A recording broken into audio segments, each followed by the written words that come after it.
Компания Hispano-Suiza являлась одним из весьма уважаемых производителей быстрых и роскошных автомобилей в первой половине 20 века. Однако, как и у многих других, желающих побороться за кошельки сильных мира сего по обе стороны Атлантики, в какой-то момент у Hispano-Suiza что-то пошло не так, и, казалось бы, налаженный бизнес скоротечно приказал долго жить. Но если финал у большинства подобных брендов был сколь незавидным, столь и схожим, то Hispano-Suiza сумела восстать из небытия прошлого и нашла, что предложить для современных богатых покупателей в сложнейших реалиях 21 века.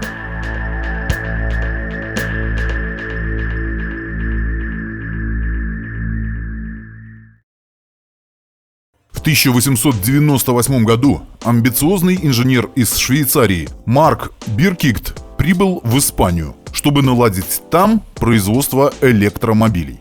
На заре автостроения, видите ли, сама по себе идея электрической тяги очень многим казалась куда более перспективной, чем концепция двигателей внутреннего сгорания. В Барселоне Биркигт познакомился с Эмилио де ла Куадра, у которого глаза горели в том же направлении. Так, на свет появилась контора под названием La Quadra. Правда, с выпуском экипажей, приводившихся в движение посредством электричества, как-то сразу не заладилось. Поэтому первенцем международного сотрудничества стала модель La Quadra Centauro, доступная с бензиновыми моторами мощностью в 4,5 или 7,5 лошадок.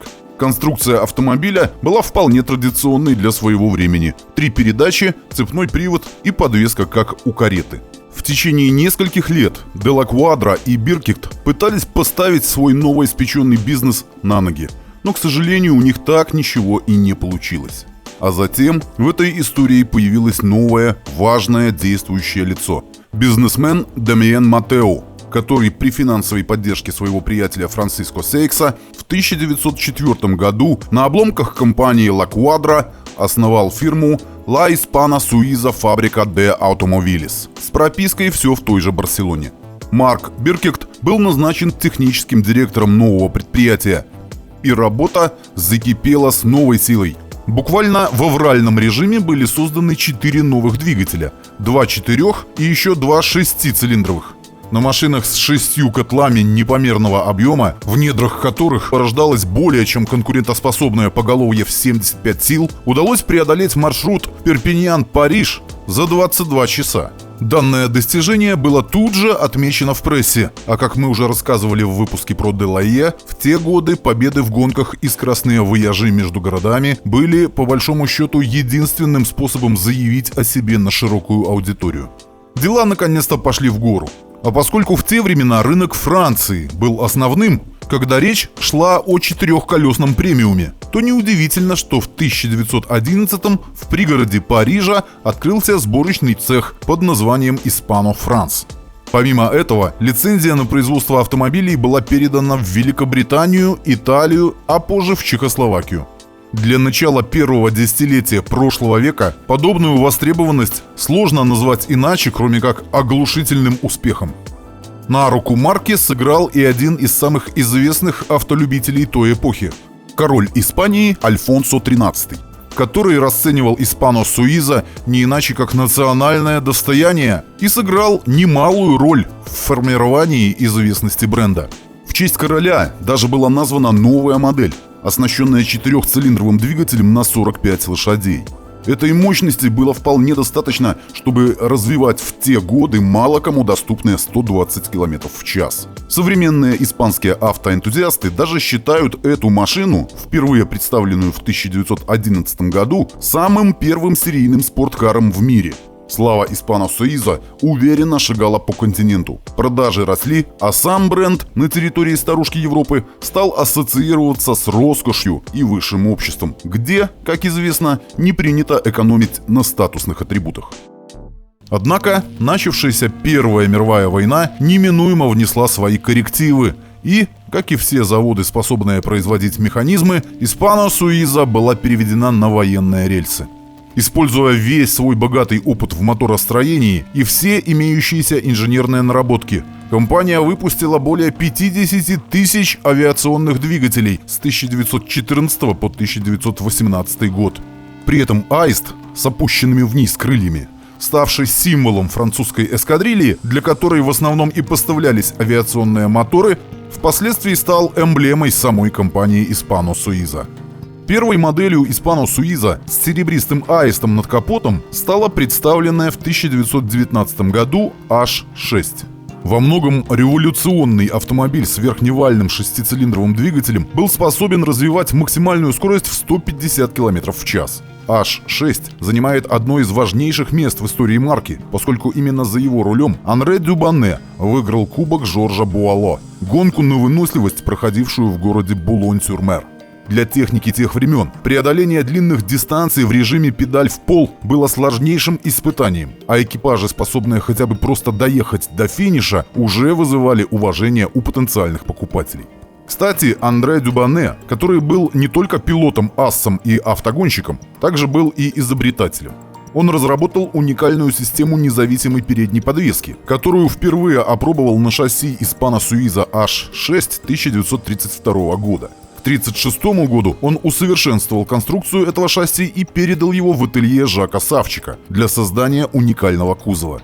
Так, в 1938 году на свет появилась модель Hispano Suiza H6B Dubane Xenia, один из самых знаменитых автомобилей Hispano Suiza, названный в честь жены Андре Дюбане Ксении Говард Джонсон, ушедшей из жизни в 1936-м.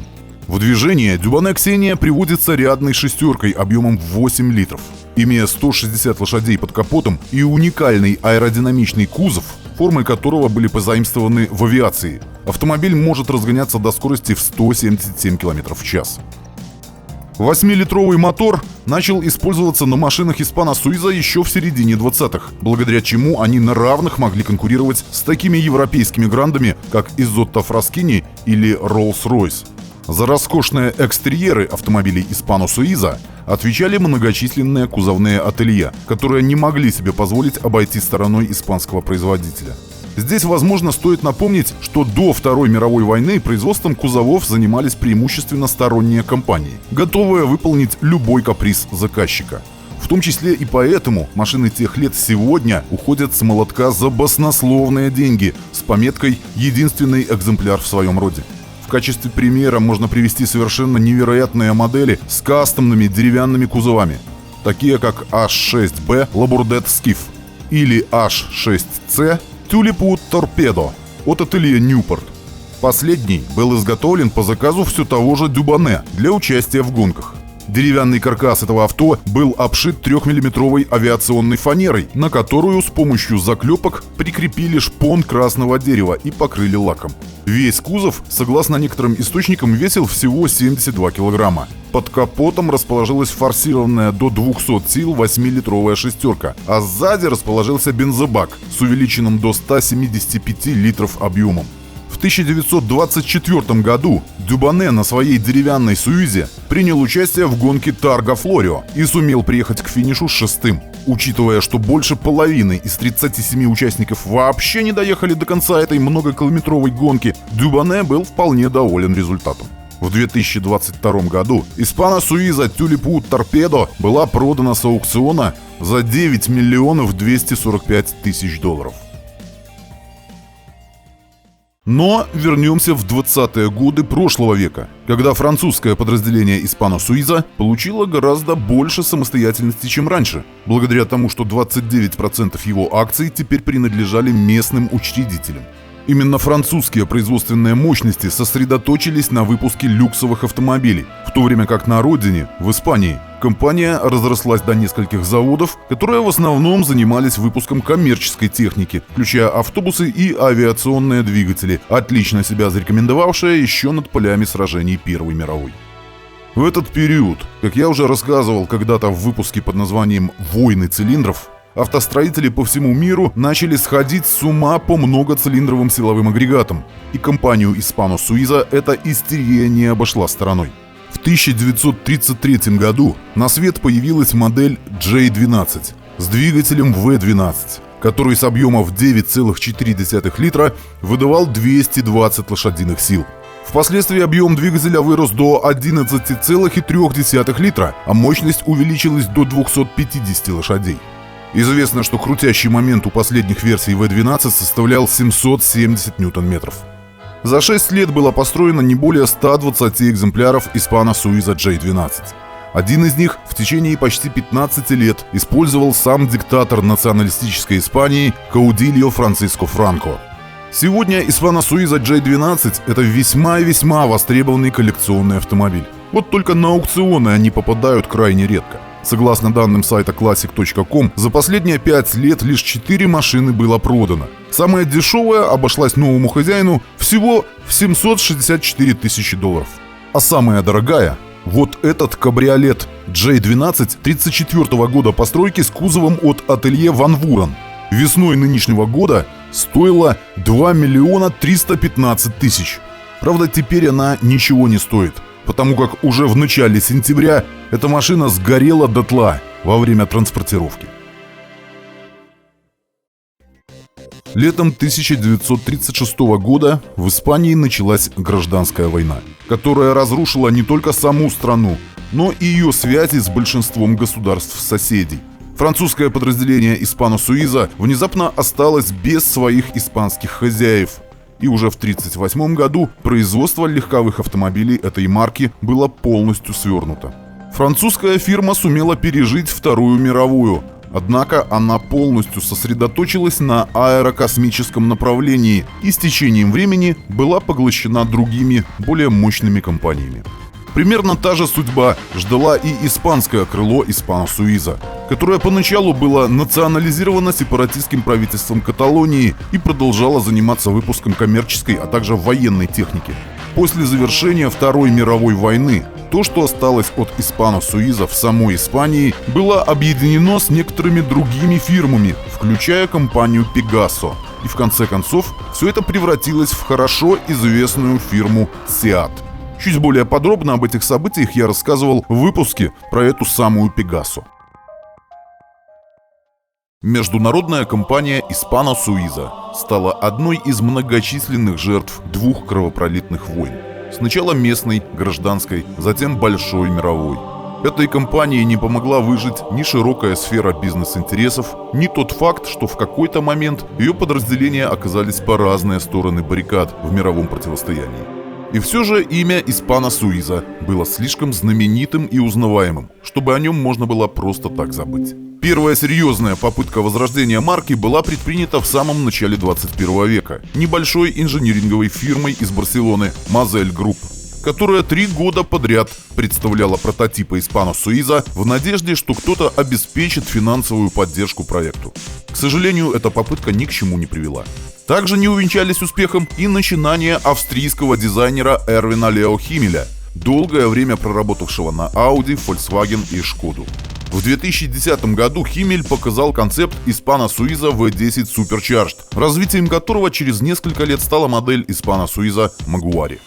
И все же, реальное возрождение компании состоялось благодаря усилиям наследников семьи Дамиена Матео, стоявшего у истоков появления Hispano Suiza. В 2019 году на Женевском автосалоне был презентован полностью электрический гиперкар Кармен, названный в честь Кармен Матео, правнучки Дамиена Матео. Эксклюзив мощностью в 1019 лошадиных сил, метивший высшую лигу поистине быстрых дорожных автомобилей, был спроектирован, разработан и построен полностью на территории Испании. Внешний облик же был вдохновлен классической моделью A6B Dubane Xenia. По словам представителей компании, они стремились в первую очередь создать дизайн вне времени, максимально скрупулезно подойти к проработке каждой детали, переосмыслив при этом наследие марки на современный лад. Ну а поскольку автоспорт был изначально заложен в ДНК Hispano Suiza, годом позже вышла радикальная версия Кармен Булонь с 2 электродвигателями, развивавшими в сумме 1114 лошадей. В названии отражена дань памяти победе Андре Дюбане во Франции, которая состоялась ровно 100 лет назад с момента презентации гиперкара. Всего, как и планировали создатели, было продано 19 экземпляров Кармен стоимостью в 1,5 миллиона евро каждый и 5 экземпляров Кармен Булонь, за которые просили уже от 1 миллиона 650 тысяч евро. Следующая итерация Кармен вышла уже в 2004.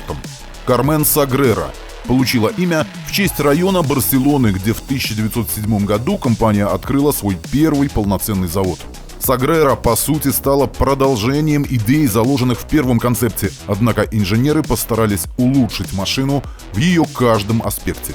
Несмотря на то, что привод остался задним, количество силовых установок выросло с 2 до 4, а их суммарная мощность в принципе осталась на прежнем уровне – 1115 электрокобыл.